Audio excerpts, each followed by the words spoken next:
flying demands special skills. To fly an ordinary business aircraft in this way calls for an exceptional skill.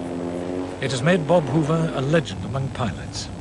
I start out with shutting off both engines, treating the airplane as if it were a glider. Diving steeply, building up sufficient airspeed to be able to convert the energy from the airspeed into maneuvering capability. So I'm able to go up and over the top, do a complete loop. Now converting the altitude to speed, and then a 180-degree turn and land on one wheel and then the other and roll up right in front of the speakers platform. All with the engines dead from the time I started out. But that's the energy management maneuver, and I call it my salute to the Space Shuttle program, because that's exactly what they have going for them, is energy management.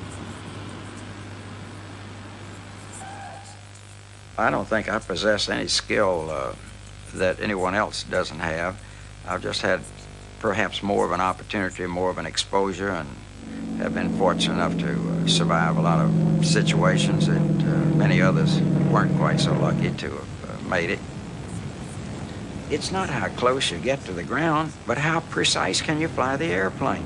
If you feel so careless with your life that you want to be the world's lowest flying aviator, you might do it for a while, but then there are a great many former friends of mine who are no longer with us simply because they cut their margins too close.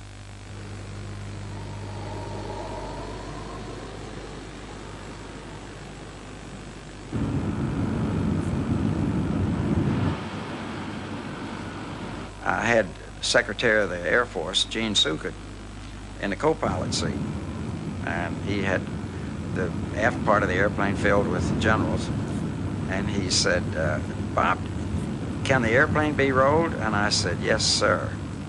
And I rolled, and the generals were all having a cup of coffee, and none of them spilled a drop.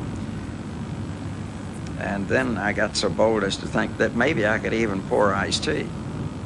So then we put it on film. Now the difficult thing to think about is try to pour backhanded to see it on camera. Believe it or not, you can see the horizon going around as the tea is poured into the glass.